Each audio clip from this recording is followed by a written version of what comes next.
Good morning मित्रों, नमस्कार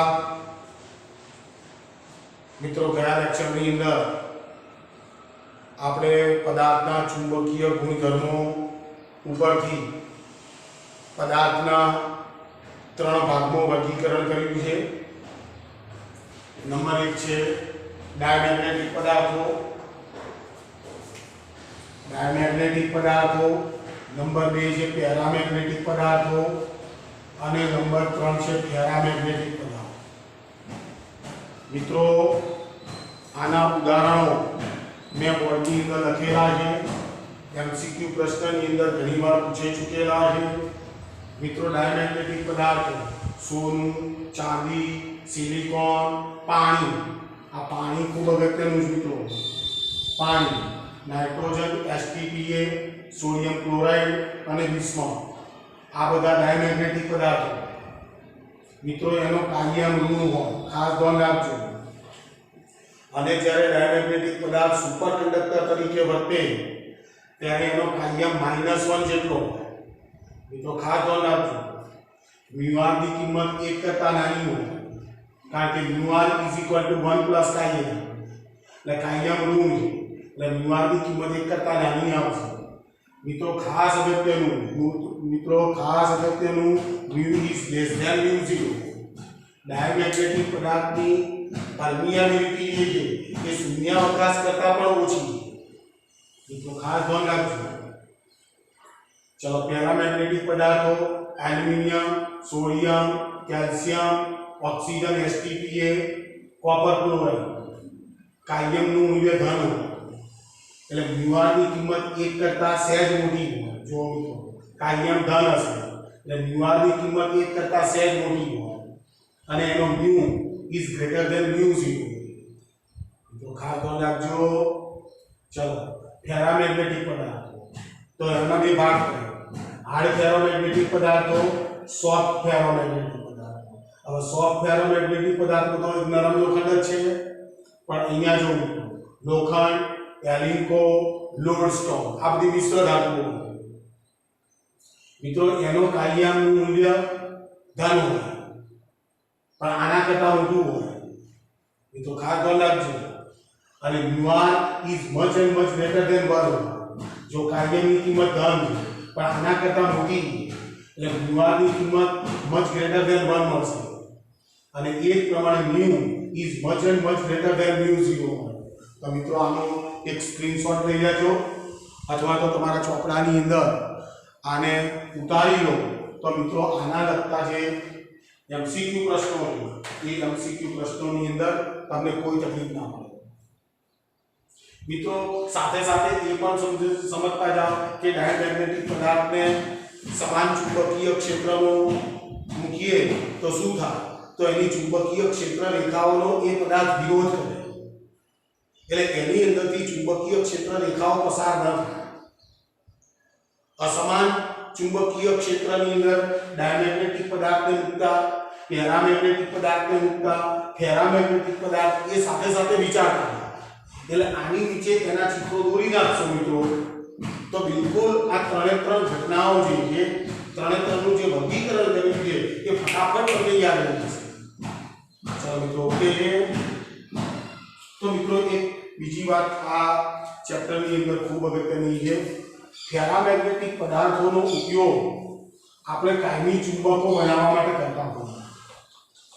એના જે ચુંબકીય ગુણધર્મો છે એ પદાર્થની અંદર જે રૂમેય બંધારણ એ રૂમેય બંધારણની કારણે એક વખત એ પદાર્થ મેગ્નેટ બની ગયા પછી એનું ચુંબકત્વ લાંબો સમય સુધી જળવાઈ રહેતું। તો મિત્રો એનો એક નાનકડો પ્રયોગ આપેલો છે અને એ પ્રયોગની અંદર આપણે શું કરીએ છીએ बराबर ध्यान थी समझी लो कि मानी लीए कि अपनी पासे एक मोटो सोलेनोइड है।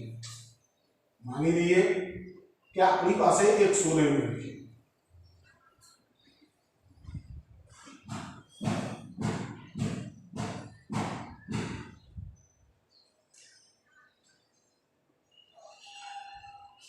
हाँ मानी लो कि सोलेनोइड है, यानी अंदर थी मानी लो कि आई जेटलो विद्युत प्रवाह पसार आई જેટલો વિદ્યુત પ્રવાહ પસાર કરવા માટે मारे एना तारने અહીં ઘડી કોઈક વિદ્યુત કોષ સાથે જોઈન કરવો પડશે અને એની અંદરથી પસાર થતો પ્રવાહ માપવા માટે હું એક ઘડી એક પ્રવાહ માપક સાધન જોડું મિત્રો આ આપણો સેલ એ સેલની મદદથી આપણે આની અંદરથી વિદ્યુત પ્રવાહ પસાર કરી શકીએ બરાબર છે એટલે એનું ચુંબકીય ક્ષેત્ર આ લાંબો સોલેનોઇડ લીધો છે એટલે આપણે એના સૂત્રો બધા જાણીએ છીએ B0 બરાબર μ0 n * I જેટલું ચુંબકીય ક્ષેત્ર અંદર સર્જાશે જો પ્રવાહની કિંમત મોટી કરી તો ચુંબકીય ક્ષેત્રનું પ્રમાણ કે પ્રબળતા પણ હું વધારી શકીશ હવે મિત્રો શું કરવામાં આવે છે મારે ફેરોમેગ્નેટિક પદાર્થના ચુંબકીય ગુણધર્મોનો અભ્યાસ કરવો એટલે હું મિત્રો શું કરું છું આ જે સોલેનોઇડ છે એ સોલેનોઇડની વચ્ચે માની લો કે ફેરોમેગ્નેટિક પદાર્થનો ટુકડો મૂકો અને અહીંયા મિત્રો એક મેગ્નેટોમીટર મૂક્યા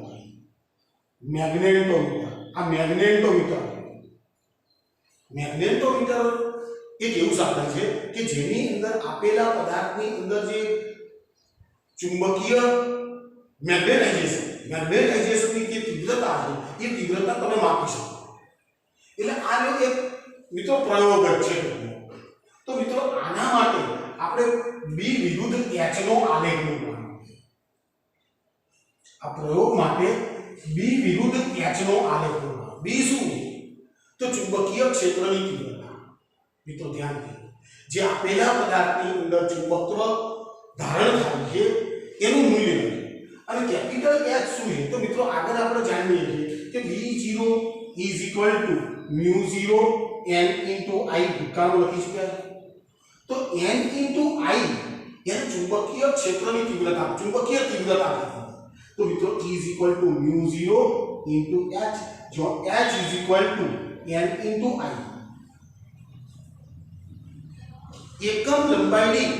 એકમ લંબાઈ દીઠ રહેલા આટામાંથી પસાર થતો પ્રવાહ મીન ચુંબકીય તીવ્રતા તો મિત્રો હું શું કરું છું B વિરુદ્ધ H નો આલેખ દોરવાનો છું તો મિત્રો ધ્યાનથી એ આલેખ જે છે એ આલેખ કેવો આવે છે મિત્રો ખૂબ અગત્યનો આલેખ છે મિત્રો ધ્યાન આ y એક્સિસ છે એ y એક્સિસ ઉપર માની લો કે હું B લઈ લઉં અને H જે છે એ H ને હું x એક્સિસ ઉપર લઈ લઉં આ રહ્યું આપણું આલેખનું ઉગમનું મિત્રો હવે ધ્યાનથી સમજો આલેખને ખૂબ સારી રીતે સમજવાનું હવે મિત્રો હું પ્રયોગને ચાલુ કરું મિત્રો ધ્યાનથી સમજો હવે મિત્રો જો માની લઈએ કે આ સોલેનોઇડની અંદર મેં પ્રવાહ પસાર કર્યો નથી मीन શું થાય h ની કિંમત શૂન્ય મેં વિદ્યુત પ્રવાહ પસાર નહીં કરું તો સોલેનોઇડની અંદર જે ચુંબકીય ક્ષેત્ર B = μ0 n * I જેટલું હશે I ની કિંમત જ 0 તો સોલેનોઇડની અંદર કોઈ બાહ્ય ચુંબકીય ક્ષેત્ર છે નહીં બરાબર તો એ વખતે જે પદાર્થ અંદર તમે ફેરોમેગ્નેટિક પદાર્થ ભર્યો છે એનું ચુંબકત્વ પણ 0 જશે એનું મેગ્નેટાઇઝેશન પણ 0 જશે બરાબર છે હવે મિત્રો હું શું કરું છું કે h ની કિંમત ધીમે ધીમે વધારું માનો કે આની અંદરથી મેં વિદ્યુત આ વેરિંગ બેટરી એટલે આની અંદરથી પસાર થતો પ્રવાહ જે છે એ પ્રવાહને હું ધીમે ધીમે વધારતો છું મિત્રો નાના પ્રવાહ જ્યારે પસાર થતા હોય તો ફેરોમેગ્નેટિક પદાર્થ ડોમેન બંધારણ ધરાવે છે આપણે જાણીએ તો એની ડોમેન્સ ઉપર એટલી બધી અસર નથી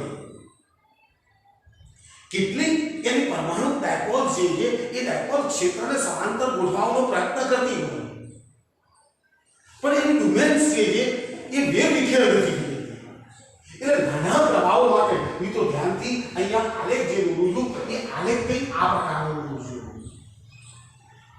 અહીંયાથી આલેખ જે છે એ હું O થી A જેટલા વિસ્તાર સુધી જોઉં તો મિત્રો આ આલેખ શું બતાવે છે મિત્રો ધ્યાનથી જેમ જેમ હું h ની કિંમત વધારું છું અર્થાત પ્રવાહની કિંમત વધારું છું એમ વધુને વધુ ચુંબકીય ડાયપોલ્સ જે છે એ ડાયપોલ ક્ષેત્રને સમાંતર ગોઠવાતી જાય અર્થાત ડોમેન બંધારણ ધીમે ધીમે તૂટતું જાય જો મેં h ની કિંમત વધારી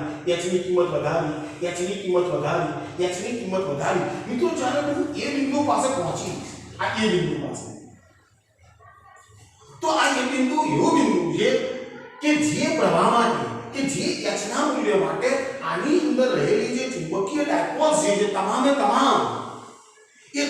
તમામ ચુંબકીય ડાયપોલ્સ એ બધી ક્ષેત્રોને સમાંતર થઈ ગયું હોય એટલે એ બિંદુ પાસે આપણને સેચ્યુરેશન મેગ્નેટાઇઝેશન મળે મિત્રો બરોબર ધ્યાનથી સમજી લો કે બધી ડોમેન જે હતી એ બધી ડોમેન વેરવિખેર તૂટી ગઈ હશે અને તૂટી અને એક મોટો ડોમેન રચાયો હશે અને એ વખતે અંદર રહેલી જે પરમાણુઓ છે એ પરમાણુ ડાયપોલ્સો એ ક્ષેત્રને બિલકુલ સમાંતર ગોઠવાઈ દે છે અને એ વખતે આપણને સેચ્યુરેશન મેગ્નેટાઇઝેશન મળે ચાલો મિત્રો કે છે તો મિત્રો H નું મૂલ્ય જેમ જેમ વધારતો જઈશ એમ બધી જે ચુંબકીય ડાયપોલ્સ છે એ ક્ષેત્રને સમાંતર ગોઠવાતી જશે એટલે B નું મૂલ્ય પણ સાથે સાથે વધતું જશે H નું મૂલ્ય જેમ વધાર્યું એમ B નું મૂલ્ય પણ સાથે સાથે વધતું જશે અને આપણને સેચ્યુરેશન મેગ્નેટાઇઝેશન મળશે હવે મિત્રો ધ્યાન હવે હું ધીમે ધીમે પ્રવાહ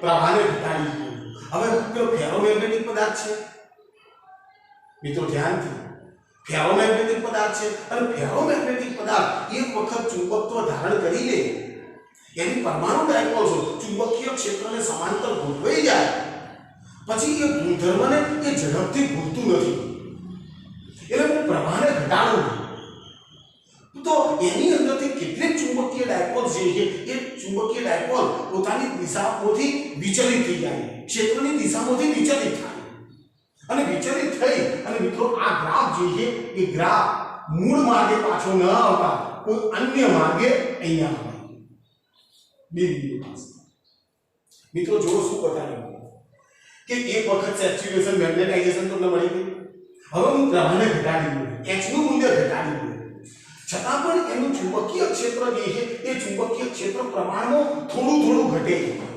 કેટલીક ડાયપોલ્સ જે છે એ વિચલિત થઈ જશે દિશામાંથી અને પરિણામ શું આવે છે માની લો કે અહીં ચુંબકીય ક્ષેત્રની તીવ્રતા તમને 20 ટેસ્લા જેટલી મળી હોય તો અહીં જ્યારે તમે H ની કિંમત ઘટાડો છો તો માની લો કે અહીં 15 થઈ ગઈ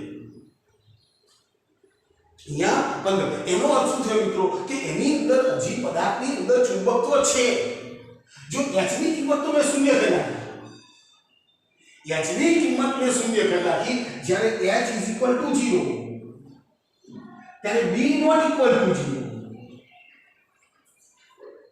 ચલા મિત્રો જ્યારે H ની કિંમત 0 અર્થાત આમાંથી વહેતો પ્રવાહ મેં શૂન્ય કરી નાખ્યો સોલેનોઇડનું પોતાનું બાહ્ય ચુંબકીય ક્ષેત્ર જે પદાર્થ ઉપર મેં લાગુ પાડ્યું હતું એને જ મેં કાઢી નાખ્યું છતાં પણ પદાર્થ પાસે ચુંબકત્વનો ગુણધર્મ છે મિત્રો આ H બરાબર 0 હોય ત્યારે B નું તમને જે મૂલ્ય મળે દાખલા કે 15 તો એને આપેલા ફેરોમેગ્નેટિક પદાર્થની રેટેન્ટિવિટી કહેવાય આને કહેવામાં આવે છે રેટેન્ટિવિટી કહેવાય મિત્રો ખાસ ધ્યાન રાખજો B નું H નું મૂલ્ય ઘટાડતા અને શૂન્ય કરતા એ વખતે જે ફેરોમેગ્નેટિક પદાર્થની અંદર જે ચુંબકીય ક્ષેત્ર તમને મળે એ મૂલ્યને આપેલા ફેરોમેગ્નેટિક પદાર્થની રેટેન્ટિવિટી કહેવાય ચલો મિત્રો ઓકે છે તો મિત્રો બિલકુલ સ્પષ્ટ છે કે આ પ્રક્રિયા પ્રતિવર્તી નથી એકના એક માર્ગે પાછી નથી આવતી હવે મિત્રો જો હું શું કરું છું આ જે સેલ છે એની પોલારિટી ઉલટાઈ નાખું આ નેગેટિવ છે આ પોઝિટિવ વિદ્યુત પ્રવાહ ઉલટી દિશામાં પસાર તો મિત્રો આનું જે સોલેનોઇડનું ચુંબકીય ક્ષેત્ર છે એની પણ દિશા સાથે સાથે બદલાશે તો મિત્રો એવા સંજોગોમાં શું થાય હવે પેલી અંદર જે ચુંબકીય ડાયપોલ્સ છે ફેરોમેગ્નેટિક પદાર્થની અંદર એ વળી પાછી અસ્તવ્યસ્ત થવાનું છે અને અસ્તવ્યસ્ત થઈ અને આલેખ જે છે એ આલેખ કંઈક અહીંયા આવશે C પર મિત્રો ધ્યાનથી શું થયું જો કે H ની કિંમત મારી પાસે છે પણ B ની કિંમત શૂન્ય થઈ ગઈ જો B = 0 પણ H ≠ 0 ઉલટી દિશામાં પ્રવાહ પસાર કરતા એ B નું કિંમત શૂન્ય થઈ ગઈ મિત્રો ધ્યાનથી જ્યારે H નું મૂલ્ય આપણે શૂન્ય નથી હોતું ઉલટી દિશામાં એ વખતે B નું કિંમત શૂન્ય થઈ ગઈ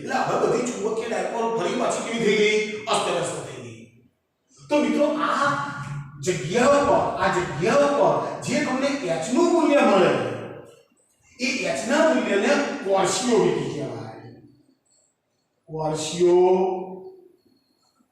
ક્વોશિયોવિટી કહેવાય.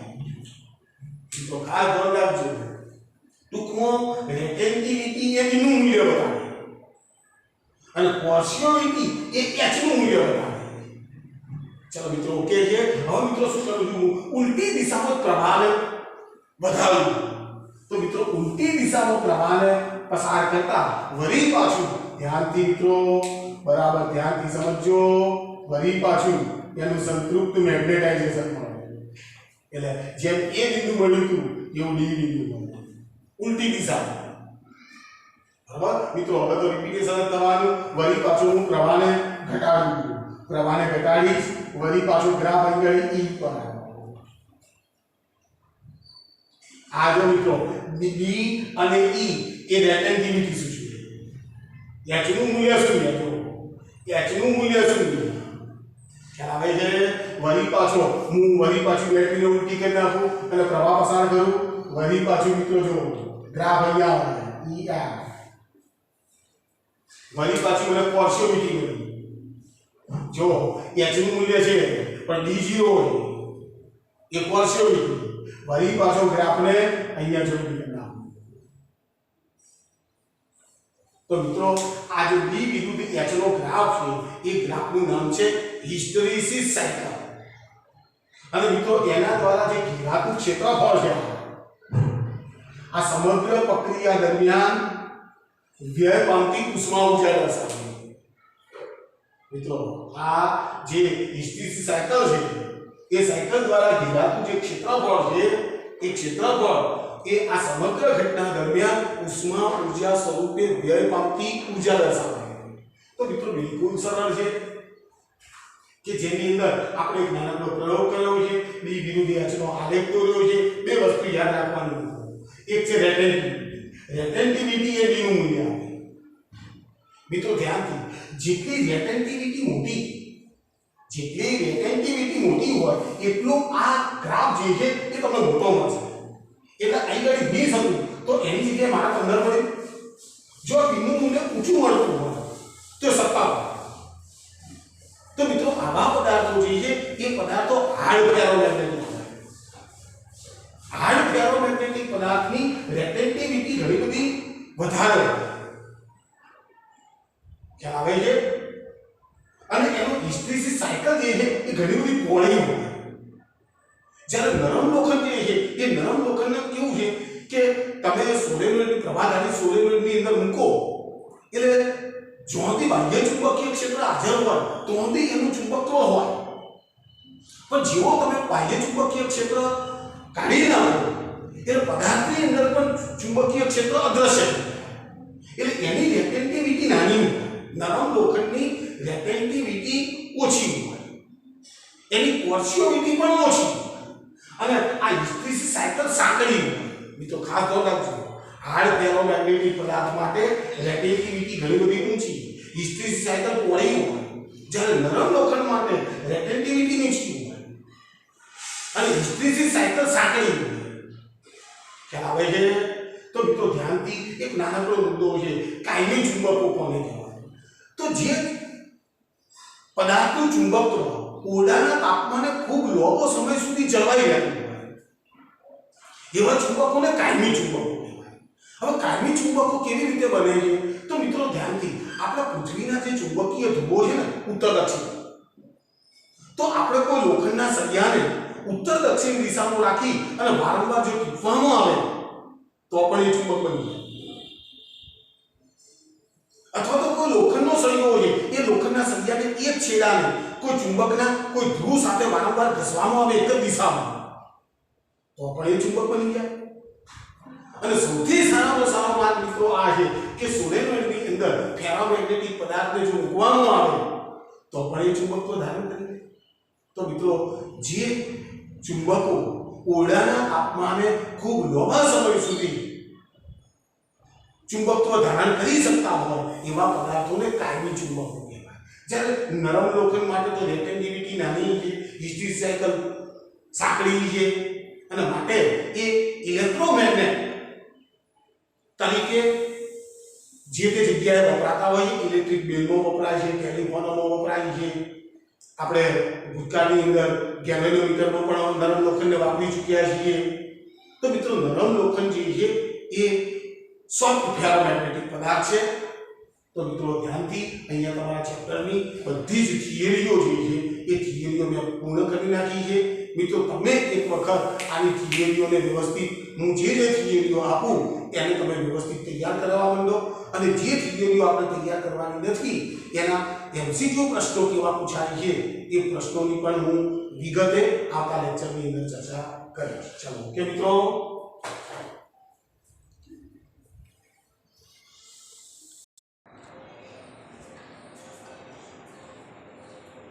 ચલો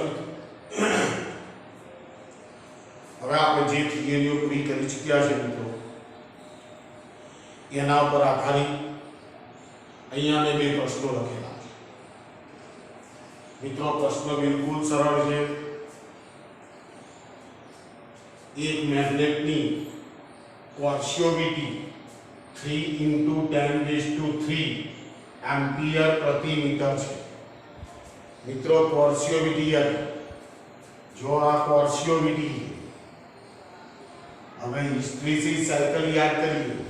જો મિત્રો આ હિસ્ટ્રીસિસ સાયકલ અહીં ગાડી આપણે બી લીધું, અહીંયા આપણે h લીધું બરાબર. ગ્રાફ અહીંયાથી આમ ગયો, સેચ્યુરેશન મેગ્નેટાઇઝેશન મળ્યું. અહીંયાથી ગ્રાફ અહીંયા આવ્યો, રેટેન્ટિવિટી મળી. અને મિત્રો જો અહીંયાથી આમ આવ્યો સી બિંદુ પર આ આપણી કોર્સિયોવિટી. તો કોર્સિયોવિટી કોની કિંમત આપે? h ની કિંમત. તો આ મને h આપે. જો એનો એકમ જો એમ્પિયર પ્રતિ મીટર. તો મિત્રો ધ્યાનથી મને કોર્સિયોવિટી આપી છે મીન્સ મને h આપે. h = 3 × 10⁻³ એમ્પિયર પ્રતિ મીટર. તેને ડીમેગ્નેટાઇઝ કરવા એનું મેગ્નેટિઝમ આપણે ખતમ કરી નાખ્યું.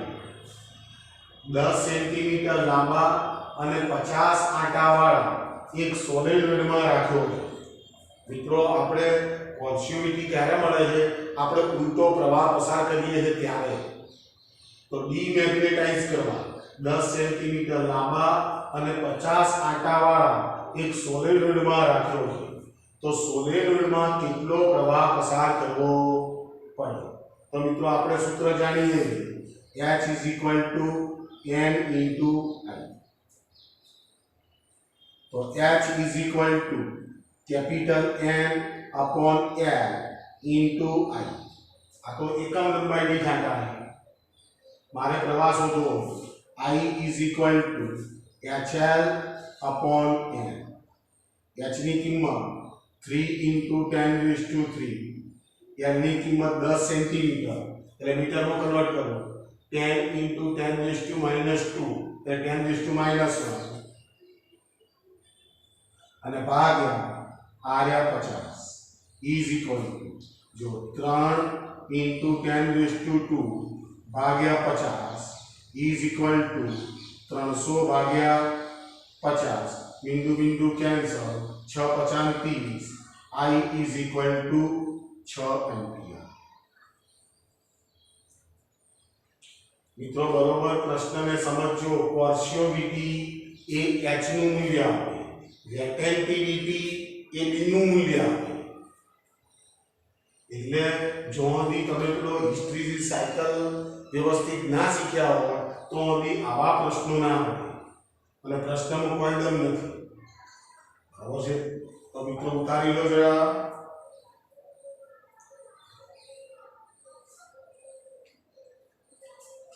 ચલો મિત્રો એક આ બધા પ્રશ્નો છે મિત્રો વધારાના સ્વાધ્યાયનો અને અગત્યના.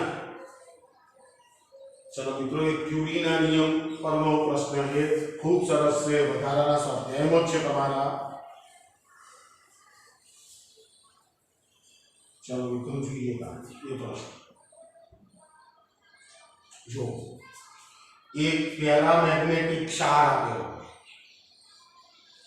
એક પેરામેગ્નેટિક ક્ષાર 2 into 10 raised to 24 परमाणु डायपोल्स धरावे एक क्षाરની અંદર ટોટલ પરમાણુ ડાયપોલ્સ 2 into 10 raised to 24 છે દરેકની dipole moment 1.5 into 10 raised to -23 જેટલી દરેકની ડાયપોલ મોમેન્ટ પણ આપેલી આ ક્ષારના નમૂનાને 0.84 ટેસ્લા વાળા નિયમિત ચુંબકીય ક્ષેત્રમાં મૂકીને જો ચુંબકીય ક્ષેત્ર અને તેને 4.2 કેલ્વિન તાપમાન સુધી ઠંડો કરવામાં આવ્યો મિત્રો આપણને ખબર છે કે ક્યુરી નો નિયમ એવું કહે છે કે મેગ્નેટાઇઝેશનની તીવ્રતા ચુંબકીય ક્ષેત્રની તીવ્રતાના સપ્રમાણમાં અને નિરપેક્ષ તાપમાનના વ્યસ્ત પ્રમાણમાં હોય તો આ ભાઈએ શું કીધું કે આટલી પરમાણુ ડાયપોલ્સ છે દરેકની ડાયપોલ મોમેન્ટ આટલી છે અને આ નમૂનાને આટલા ચુંબકીય ક્ષેત્ર જેને હું B1 કહી દઉં છું B1 is equal to ચુંબકીય ક્ષેત્ર 0.84 ટેસ્લા અને તાપમાન કેટલું રાખ્યું T1 કહી દઉં 4.2 કેલ્વિન તો ઠંડો કરવામાં આવે તો આ સ્થિતિમાં સંતૃપ્ત મેગ્નેટાઇઝેશન 15% મળે આનો અર્થ મિત્રો શું થાય કે તમારી પાસે જે ચુંબકીય ડાયપોલ્સ છે એમાંની માત્ર 15% ક્ષેત્રને સમાંતર ગોઠવાય આટલા ચુંબકીય ક્ષેત્ર અને આટલા તાપમાન હેઠળ માત્ર 15% જ તમને મેગ્નેટાઇઝેશન મળે તો મિત્રો પહેલા તો મારે મેગ્નેટાઇઝેશનની તીવ્રતા શોધી નાખવી પડશે તો મારી પાસે પરમાણુ કેટલા છે 2 into 10 raised to 24 દરેકની ડાયપોલ મોમેન્ટ કેટલી છે તો મિત્રો જો m is equal to મને 1.5 into 10 raised to -23 ampere into metre square આપેલું છે તો ટોટલ ડાયપોલ મોમેન્ટ ગણી આપણે તો capital M is equal to 2 into 10 raised to 24 1.5 into 10 raised to -23 આ ટોટલ ડાયપોલ મોમેન્ટ આવી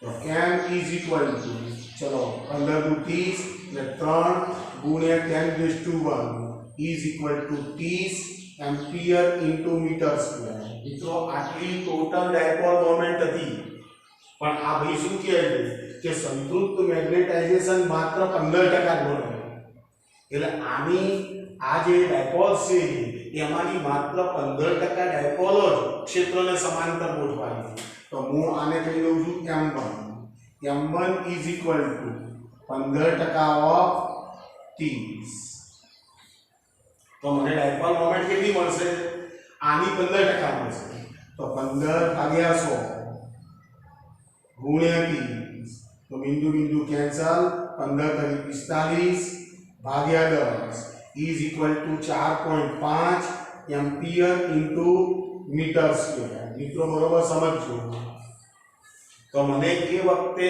ડાયપોલ મોમેન્ટ કેટલી મળી 4.5 એમ્પિયર into મીટર સ્ક્વેર હવે શું કહેવાય તો આ નમૂનાને 0.98 ટેસ્લા જો હવે મેં ચુંબકીય ક્ષેત્ર બદલ્યું B2 is equal to 0.98 tesla અને 2.8 કેલ્વિન તાપમાન પણ બદલ્યું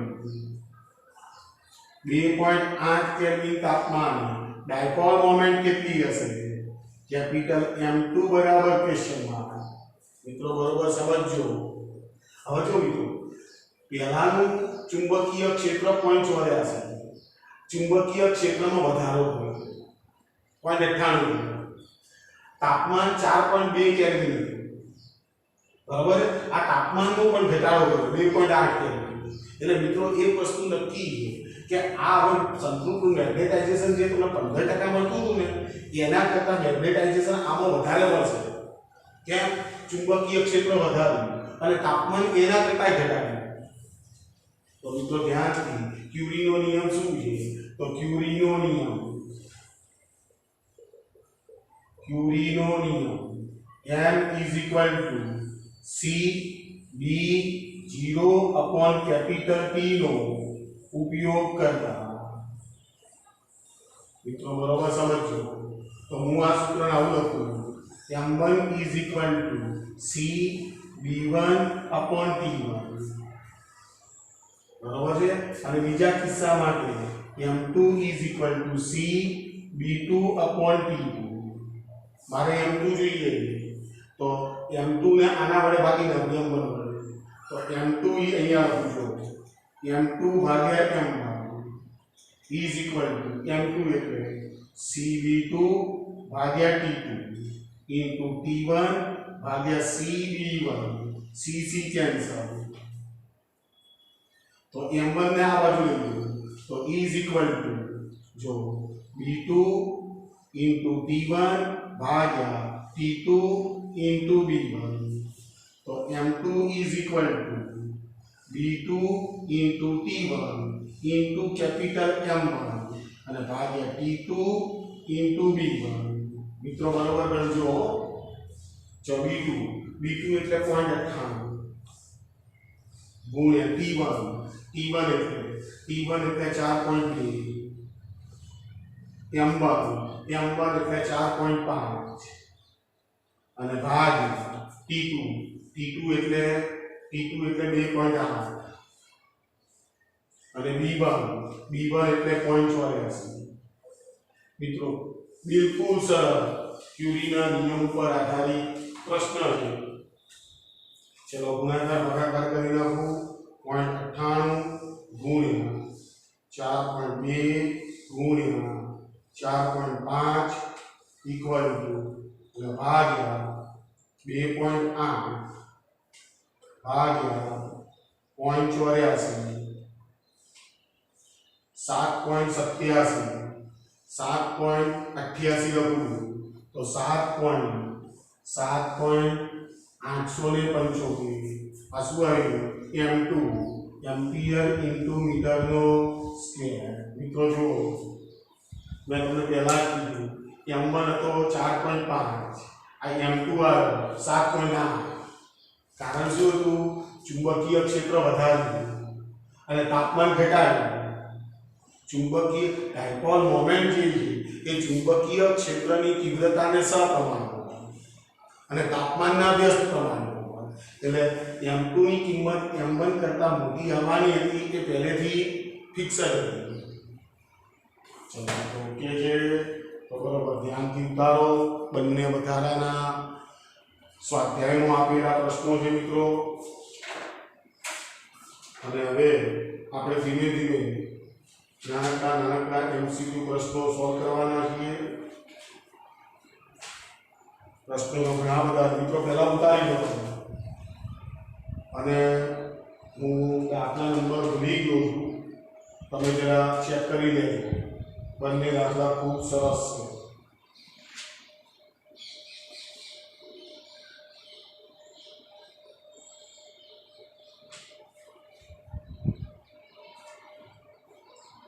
ચલો ઉતારી લીધું છે તો બે ચાર પ્રશ્નો આપી દઉં જરા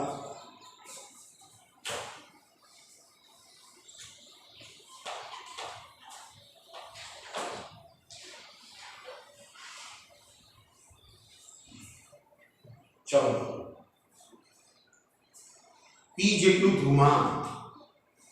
જેટલું ધ્રુવાંક અને m જેટલી ચુંબકીય ડાયપોલ મોમેન્ટ ધરાવતા એક ગજિયા ચુંબકને તેની લંબાઈને સમાંતર સમજો તેની લંબાઈને સમાંતર તથા લંબાઈને લંબ એવી બે અક્ષમાં કાપીને ચાર ટુકડા કરવામાં આવે મિત્રો ધ્યાન મારી પાસે માની લો કે ગજિયો ચુંબક છે આ જો માની લો કે એક ગજિયો ચુંબક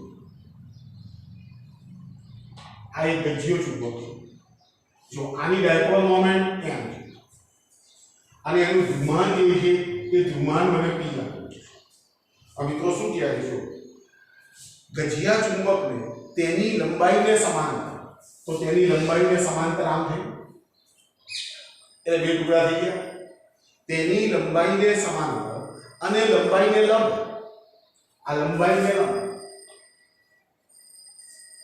એટલે 4 ટુકડા થઈ ગયા. એક ટુકડો, બે ટુકડો, ત્રણ ટુકડો અને 4 ટુકડા થઈ ગયા. હવે પ્રશ્ન શું પૂછ્યો છે? બે અક્ષમાં કાપીને 4 ટુકડા કરવામાં આવે તો દરેક ટુકડાનું ધ્રુવાંક અને ચુંબકીય ડાયપોલ મોમેન્ટ કેટલી હશે?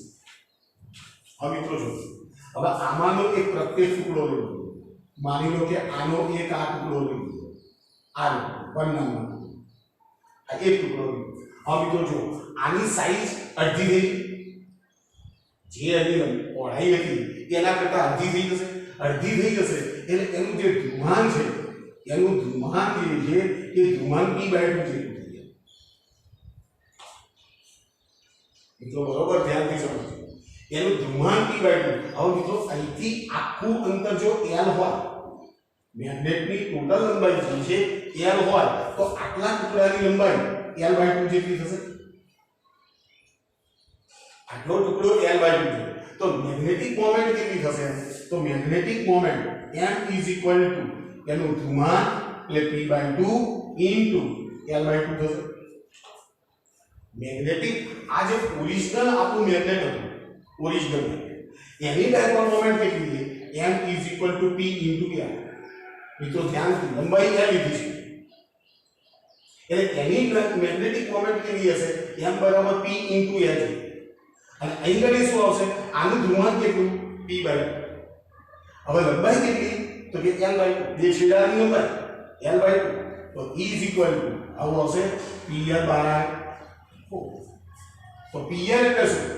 Total dipole, original dipole. E m/4.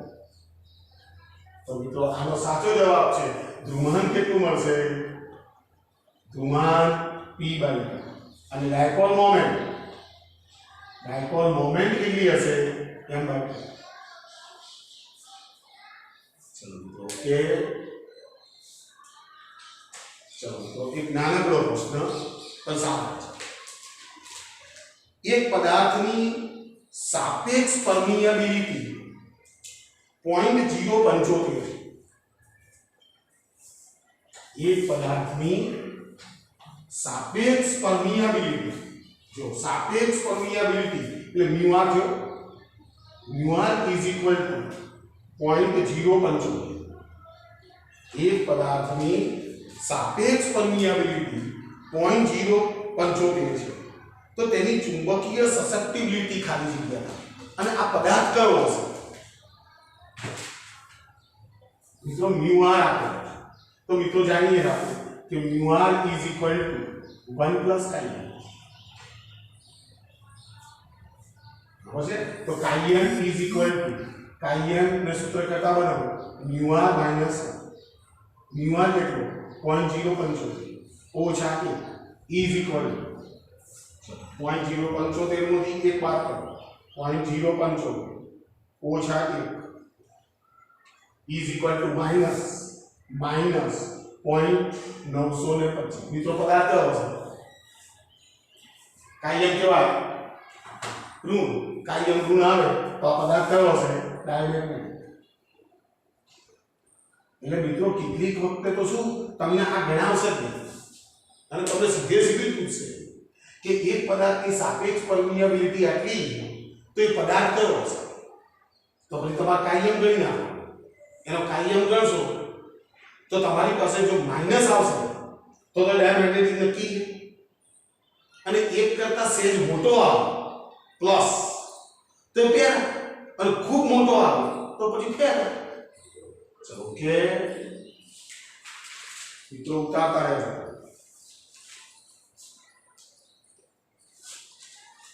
મિત્રો શૂન્યાવકાશનું મેગ્નેટાઇઝેશન કેટલું હોય? શૂન્યાવકાશનું મેગ્નેટાઇઝેશન કેટલું? એટલે શૂન્યાવકાશમાં કશું હોય ના, કોઈ પરમાણુ ડાયપોલ સ્વયં તો કે ના, તો પછી શૂન્યાવકાશનું મેગ્નેટાઇઝેશન 0 હોય. મિત્રો ખાસ ધ્યાન રાખજો, શૂન્યાવકાશનું મેગ્નેટાઇઝેશન 0.